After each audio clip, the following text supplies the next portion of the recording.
Public எக்ஸாம்ல கெமிஸ்ட்ரியில centum வாங்கணும், எப்படியாவது 98 above 95+ வாங்கணும். ஆனா நம்ம கையில பாத்தீங்க அப்படின்னா ஜஸ்ட் ஒரு 35 days மட்டும் தான் இருக்கு. ஸோ டைம் இவ்வளோ ஃபாஸ்டா ஓடுமா அப்படிங்கிற மாதிரி இப்போதான் 11th and 12th day ப்ரிப்பரேஷன்லாம் start பண்ண மாதிரி இருக்கு. ஓடி ஓடி இப்போ நம்ம வந்து ஒரு last phase of the exam கிட்ட நம்ம எல்லாருமே வந்துட்டோம். ஸோ இந்த 35 டேஸை நம்ம எப்படி எஃபிஷியண்டா பயன்படுத்தி சென்டம் வாங்க போறோம், 98 above 95+ வாங்க போறோம், நம்மளுடைய ட்ரீம் மார்க் வாங்க போறோம், சூப்பரான கட் ஆஃப் வாங்க போறோம், அதெல்லாம் தான் நான் இப்போ உங்களுக்கு சொல்ல போறேன். உங்க மனசுல கண்டிப்பா நிறைய கேள்வி இருக்கும். மேம், இம்பார்ட்டன்ட் கொஸ்டினை மட்டும் படிச்சா எவ்வளவு மார்க் ஸ்கோர் பண்ண முடியும்? அதே மாதிரி புக் பேக்ல இருந்து மட்டுமே எவ்வளவு மார்க் கேட்பாங்க? புக் அண்ட் சீரை ஃபுல்லா நான் ஸ்கிப் பண்ணிட்டு எக்ஸாமுக்கு போகலாமா? முக்கியமா பாத்தீங்க அப்படின்னா ஆர்கானிக்கை கண்டாலே பயமா இருக்கு மேம்.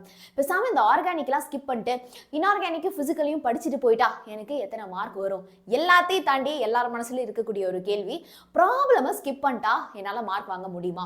கம்பல்சரியில ப்ராப்ளம் கேட்டா நான் மாட்டிப்பேனா? அப்போ இம்பார்ட்டன்ட் ப்ராப்ளம் மட்டும் பார்க்கலாமா? அண்ட் ஹை வெயிட்டேஜ் சாப்டர்லாம் எது? அண்ட் ரொம்ப ரொம்ப முக்கியமா நம்ம எல்லாருக்குமே இருக்கிற கேள்வி என்னது, இப்போ ஆரம்பிச்சா கூட சென்டம் வாங்க முடியுமா, பாஸ் ஆக முடியுமா, 95+ வாங்க முடியுமா அப்படிங்கிற ஒரு கேள்வி தானே. கண்டிப்பா முடியும். பட் ஒரு சில விஷயத்த நீங்க கண்டிப்பா ஃபாலோ பண்ணணும், ஒரு சில விஷயத்த கண்டிப்பா நீங்க பண்ணக்கூடாது. அது எல்லாம் தான் இந்த வீடியோல நம்ம பார்க்க போறோம். So how to score centum அப்படின்னு தெரிஞ்சுக்கிறதுக்கு முன்னாடி நம்ம சென்டம் வாங்கணும் அப்படிங்கிற தேடல் நமக்குள்ள இருக்கணும். ஸோ உங்களில் யாருக்கெல்லாம் உண்மையாவே உங்களுக்கு சென்டம் வாங்கணும் அப்படின்னு ஆசை இருக்கோ, ஃபர்ஸ்ட் ஒரு அஃபர்மேஷன் நம்ம எல்லாருமே எடுத்துப்போம். ஐ வாண்ட் சென்டம் அப்படின்னு கண்டிப்பா கமெண்ட் பண்ணுங்க. அதை நோக்கி இனிமே நம்ம உழைக்க ஸ்டார்ட் பண்ணுவோம். So let's jump into the video how to score centum in chemistry. நான் உங்க Shravani ma'am. Welcome to Vedantu. நம்ம சேனலை ஃபர்ஸ்ட் டைம் பார்க்குறவங்க கண்டிப்பா சப்ஸ்கிரைப் பண்ணிக்கோங்க. ஏன்னா நிறைய லைவ் செஷன்ஸ், மாரத்தான்ஸ், வீடியோஸ் நிறைய உங்களுக்காக காத்துக்கிட்டே இருக்கு, வந்துகிட்டே இருக்கு. ஸோ ஃபர்ஸ்ட் எடுத்த உடனே 1 mark கொஸ்டின் நம்ம அட்டென்ட் பண்ண போறோம். 1 markல அந்த 15 கொஸ்டின் பார்த்தீங்க அப்படின்னா 15 சாப்டர்ஸ்லேருந்து நமக்கு வரப்போகுது. ஃபர்ஸ்ட் 5 சாப்டர்ஸ் இன்ஆர்கானிக் கெமிஸ்ட்ரி, அடுத்த 5 சாப்டர்ஸ் பிசிக்கல் கெமிஸ்ட்ரி, அடுத்த 5 சாப்டர்ஸ் பார்த்தீங்கன்னா ஆர்கானிக் கெமிஸ்ட்ரி. ஸோ இது எல்லாத்துலேருந்து ஒரு கொஸ்டின்ஸ் வரப்போகுது. ஸோ இப்போ பார்த்தீங்கன்னா கண்டிப்பா 8 to 10 1 marks நமக்கு புக் பேக்ல இருந்தே கேட்டுருவாங்க. ஸோ மேக் ஷுர் இந்த புக் பேக்ல இருக்கிற 1 marks-ஐ நீங்க கம்ப்ளீட்டா படிச்சிருங்க. புக் அண்ட் சைட் கொஸ்டின் எங்கே இருந்தெல்லாம் கேட்பாங்க அப்படிங்கிறதுக்கு கம்ப்ளீட்டாக நான் ஒரு அனாலிசிஸ் பண்ணி தனியாகவே ஒரு வீடியோ போடுறேன். அந்த வீடியோ யாருக்கு வேணும் அப்படின்னு எனக்கு கண்டிப்பாக கமெண்ட்ஸில் சொல்லுங்கள். ஸோ ஒரு 3 to 5 கொஸ்டின்ஸ் நமக்கு புக் அண்ட் சைட் கொஸ்டின்ஸாக கேட்க போகிறாங்க. கண்டிப்பாக அதில் ஐயோபேக் நாமென்க்ளேச்சர் இருக்க போகுது, ஹைபிரிடைசேஷன் இருக்க போகுது, ஜியாமெட்ரி கண்டுபிடிக்கிற மாதிரி நம்மளால கேட்கலாம், மேக்னெட்டிக் மொமெண்ட் கண்டுபிடிக்கிறது, அன்பேர்டு எலக்ட்ரான், 2 காம்பவுண்ட் கொடுத்துட்டு இதில் பேராமேக்னெட்டிக்கா டயாமேக்னெட்டிக்கா, இது நமக்கு கலர்டாக இருக்குமா, கலர் இல்லாமல் இருக்குமா, இல்லைனா ஏதாவது ஒரு ஸ்பெஷல் நேம்ஸ் இருக்கும் இல்லையா, அந்த காம்பவுண்ட் கொடுத்துட்டு அதோடைய ஸ்பெஷல் நேம்ஸ் நமக்கு கேட்கலாம். புக்கில் ஒரு சாப்டர்லேயும் இம்பார்ட்டண்ட்டான ஒரு சில டேப்லர் காலம்லாம் இருக்கும், ஒரு சில எக்ஸாம்பிள்ஸ் இருக்கும், ஒரு சில யூசர்ஸ் இருக்கும், ஒரு சில டைப்ஸ் இருக்கும். இதில் இதெல்லாம் தான் பேட்டர்னா இந்த சாப்டரில் இந்த பார்ட்டெல்லாம் 1 mark கேட்கறதுக்கு நிறையா சான்சஸ் இருக்குது அப்படின்னு ஒரு சூப்பரான ஒரு அனாலிசிஸ் இருக்குது. ஸோ யாருக்கெல்லாம் அது வேணுமோ கண்டிப்பா 1 mark book and side 1 mark அப்படிங்கறத எனக்கு கமெண்ட்ஸ்ல சொல்லுங்க. பட் மேக் ஷுர் புக் பேக்க படிச்சிருங்க. ஸோ ஒரு 10 mark நம்ம சேஃப் ஜோனுக்கு வந்துடலாம். ஓகே, ஸோ இப்போ நம்ம நேரா என்ன பண்ணலாம் அப்படின்னா 2 mark கொஸ்டினுக்கு வரலாம். ஸோ 2 mark கொஸ்டின் பார்த்தீங்க அப்படின்னா கண்டிப்பா நமக்கு ஆர்கானிக், பிசிக்கல் அண்ட் இன்ஆர்கானிக்ல இருந்து 3 நமக்கு கேட்க போறாங்க. அப்போ ஈக்குவல் வெயிட்டேஜ் பா. ஸோ கெமிஸ்ட்ரி பொறுத்த வரைக்கும் எந்த ஒரு சாப்டரையுமே நீங்க கம்ப்ளீட்டா ஸ்கிப் பண்ணவே கூடாது. ஓகே, ஸோ நீங்க ஆர்கானிக் கூட எடுத்துக்கோங்களேன், அது நான் கம்ப்ளீட்டா ஸ்கிப் பண்ணிடலாமா அப்படின்னு உங்க மனசுல ஒரு கேள்வி இருந்தா நோ. உங்களுக்கு ஆர்கானிக் ரொம்ப கஷ்டமா இருக்குன்னா கூட அட்லீஸ்ட் அதுல இருக்கிற இம்பார்ட்டன்ட் மட்டுமாவது படிச்சுக்கோங்க. ஓகே, அந்த இம்பார்ட்டன்ட் கொஸ்டினை படிச்சுட்டு நேமிங் ரியாக்ஷன்ஸ் படிச்சுக்கோங்க. அந்த நேமிங் ரியாக்ஷன்ஸையும் முடிச்சிட்டீங்கன்னா புக் பேக் கொஸ்டின்ஸ் படிச்சுக்கோங்க. இதுதான் சேஃப் ஜோன். ஏன்னா இந்த கம்பல்சரியில பாத்தீங்க அப்படின்னா ஆர்கானிக்லேருந்து எய்தர் நமக்கு நேமிங் ரியாக்ஷன்ஸோ இல்லை சின்ன கன்வர்ஷன்ஸோ கேட்கலாம். அது ரொம்ப ஈஸியான ஒரு கன்வர்ஷனாக தான் இருக்கும். மோஸ்ட் ப்ராபப்ளி அது நமக்கு புக் பேக்லேருந்தே கேட்கலாம், அப்படி இல்லைனா ப்ரீவியஸ் இயர் கொஷின்ஸ்லேருந்து கேட்கலாம். அப்படியும் இல்லை அப்படின்னு பார்த்தீங்கன்னா ஒரு நேமிங் ரியாக்ஷனை கூட அதுதான் அந்த ரியாக்ஷன் அப்படின்னு சொல்லாமல் நமக்கு கேட்கலாம். ஸோ ஆர்கானிக்கை கம்ப்ளீட்டாக ஸ்கிப் பண்ணிட்டு போயிடாதீங்க. அட்லீஸ்ட் அதில் இருக்கக்கூடிய important naming reactions, important questions நான் அதெல்லாமே லைவ்ல சொல்லி கொடுத்துருக்கேன். நேமிங் ரியாக்ஷன்ஸ் அண்ட் நெக்ஸ்ட் பார்த்தீங்கன்னா புக் பேக், இது மட்டுமாவது நீங்கள் படிச்சுக்கோங்க. வச்சுக்கோங்க. இதே தான் 3 மார்க்ஸுக்குமே வந்து ஃபாலோஸ். ஸோ இந்த 2 மார்க் 3 மார்க்குக்கு எப்பயும் போல ஆர்கானிக்ல 3, பிசிக்கல்ல 3, இன்ஆர்கானிக்ல 3 நமக்கு கேட்க போறாங்க. இதுலயும் நமக்கு கன்வர்ஷன்ஸ் ஆர் ப்ராப்ளம்ஸ் வந்து நமக்கு கம்பல்சரியில கேட்கலாம். ஓகே, 11th ஸ்டாண்டர்ட் ஸ்டூடெண்ட்ஸ்க்கு தான் நிறைய ப்ராப்ளம்ஸ் வந்து இருக்கு. ஸோ 11th ஸ்டாண்டர்ட் ஸ்டூடெண்ட்ஸ்க்கு வந்து கம்பல்சரி எந்த சாப்டர்ல இருந்து கேட்க நிறைய சான்ஸ் இருக்குன்னா 11th சாப்டர் பசங்களா. ஏன்னா ப்ரீவியஸ் இயர் கொஸ்டின் பேப்பர் பப்ளிக்லாம் பாத்தீங்கன்னா இந்த 11th சாப்டர்ல இருந்து தான் நிறைய வாட்டி வந்து இந்த கம்பல்சரி கொஸ்டின் கேட்கறாங்க. ஸோ 11th சாப்டர்ல முக்கியமா ப்ராப்ளம்ஸ் எல்லாத்தையும் நீங்க மிஸ் பண்ணாம பார்த்துட்டு போயிடுங்க. ஸோ உங்களுக்கு ரொம்ப இம்பார்ட்டன்டான சாப்டர் 11 and 12. ஓகே, 12th ஸ்டாண்டர்டை பொறுத்த வரைக்கும் it could be from 5th சாப்டர்ல இருந்து ஐயூபேக் நாமென்க்ளேச்சர் ஆர் கோஆர்டினேஷன் கெமிஸ்ட்ரியில ஒரு காம்பவுண்ட் கொடுத்து அந்த விபி தியரி பேஸ் பண்ணி நமக்கு क्वेश्चन கேட்கலாம். ஆர் பாத்தீங்க அப்படின்னா conversions, organic conversions, A B C D type of conversions அப்படின்னு சொல்லுவாங்க இல்லையா, அந்த ஏபிசிடி டைப் ஆஃப் क्वेश्चंसல இருந்து நமக்கு கம்பல்சரி क्वेश्चन வரலாம். இல்லனா 12th பசங்களுக்கு மொத்தமாவே ஒரு 50 ப்ராப்ளம் தான் இருக்கு இல்லையா.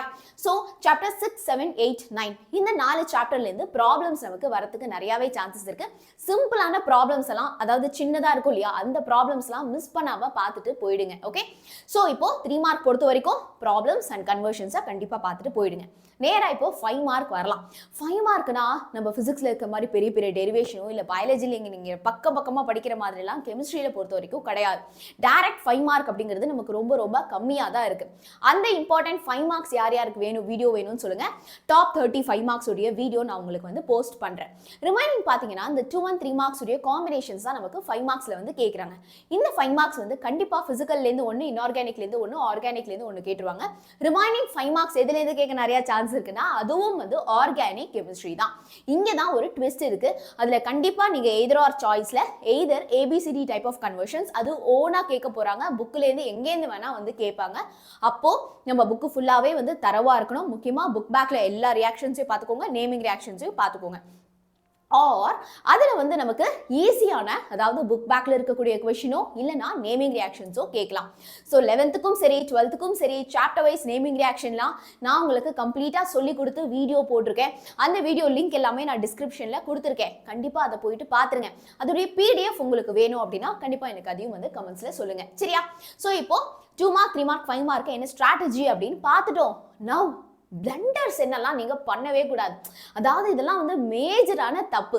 அதெல்லாம் நீங்க கண்டிப்பா பண்ணவே கூடாது. அதெல்லாம் தான் நம்ம வரிசையா பார்க்க போறோம். ஸோ இதுக்கப்புறம் அந்த தப்பை பண்ணாம நீங்க எல்லாருமே பார்த்துக்க போறீங்க. கம்ப்ளீட்டா ஆர்கானிக் கெமிஸ்ட்ரியை ஸ்கிப் பண்ணிட்டு போயிடாதீங்க. கம்பல்சரியில நம்ம மாட்டிப்போம். அட்லீஸ்ட் சுத்தமா பிடிக்கல மேம் எனக்கு வரல அப்படின்னா கூட இம்பார்ட்டன்ட் கொஸ்டின் மட்டுமாவது பாருங்க. ஒரு சாப்டருக்கு ஒரு 10 கொஸ்டின் பார்க்க முடியும்ல, வீடியோல சொல்லியும் கொடுத்துருக்கேன். ஸோ இம்பார்ட்டன்ட் மட்டுமாவது பார்த்துக்கோங்க. நேமிங் ரியாக்ஷன்ஸை கண்டிப்பா பார்த்துருங்க. நான் சொல்றது அட்லீஸ்ட் சென்டம் வாங்கணும் அப்படின்னா புக் பேக்கையும் சேர்த்து நீங்க படிச்சுக்கிற மாதிரி தான் இருக்கும். ஓகே, அடுத்த பிளண்டர் அப்படின்னு என்னன்னு பார்த்தீங்கன்னா இம்பார்ட்டன்ட் கொஸ்டினை மட்டும் படிச்சுட்டு போறது. ஓகே, ஸோ இம்பார்ட்டன்ட் கொஸ்டினை மட்டும் நம்பி நீங்க எக்ஸாம் போகாதீங்க. உங்களுக்கு இம்பார்ட்டன்ட் கொஸ்டின் வேணுமா கேளுங்க, நானே உங்களுக்கு வீடியோ வித் பிடிஎஃப் தரேன். அது எதுக்கு தெரியுமா?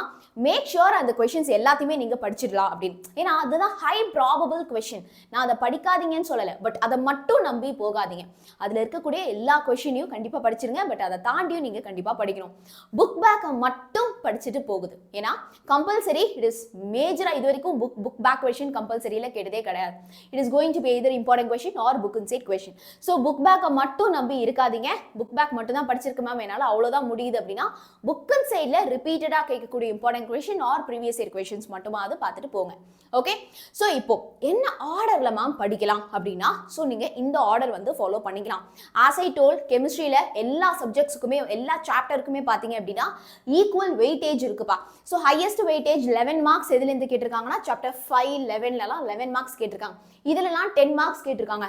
மற்ற எல்லா சாப்டர்லையுமே 9 மார்க்ஸ் கிட்ட கேட்குறாங்க. ஒரு மார்க் தான் வந்து டிஃபரன்ஸ் வருது. ஸோ இந்த ஆர்டர் நீங்க வந்து ஃபாலோ பண்ணிக்கோங்க. ஸோ நீங்க 11th சரி 12th சரி 11th சாப்டர் ரொம்பவே வந்து க்ரூஷியல். ஓகே, ஸோ இந்த ஆர்டர் நீங்க கரெக்டா வந்து ஃபாலோ பண்ணிக்கோங்க. கம்பல்சரி கொஸ்டின் 11th ஸ்டாண்டர்ட் ஸ்டூடெண்ட்ஸ்க்கு சாப்டர் 11, 12 பார்த்துக்கோங்க. 12th ஸ்டாண்டர்ட் ஸ்டூடெண்ட்ஸ் பொறுத்த வரைக்கும் நம்ம அது ப்ராப்பரா ப்ரெடிக்ட் பண்ண முடியாது. It could be from organic R it could be a problem. Okay, so இப்போ எப்படி படிக்கலாம் இதுக்கப்புறம் அப்படின்னா ஸோ ஆல்ரெடி ஃபிசிக்ஸுடைய சென்டம் பிளான்ல யாழினியன் சார் உங்களுக்கு சொல்லியிருப்பார். அந்த வீடியோ பார்க்கலனா கண்டிப்பாக அந்த டீட்டெயில்டு வீடியோவை நீங்கள் போயிட்டு பாருங்க சரியா.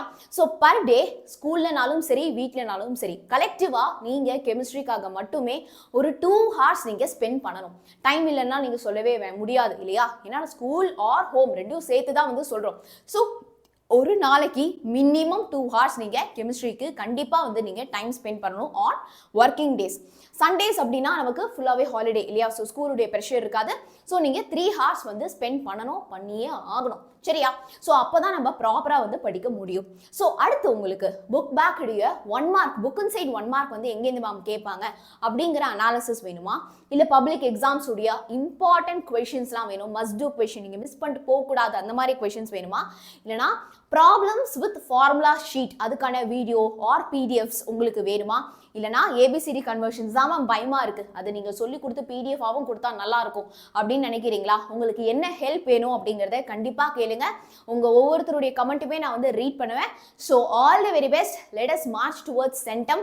ஸோ அதுக்கு இன்னிலேருந்து நம்ம ப்ராப்பராக உழைக்க ஸ்டார்ட் பண்ணணும். ஸோ இப்போ சொன்னது எல்லாமே மைண்டில் வச்சுக்கோங்க. நீங்கள் பண்ணக்கூடாத தப்பு எதுவுமே படாதீங்க, கரெக்டாக ஃபாலோ பண்ணுங்கள். All the very best.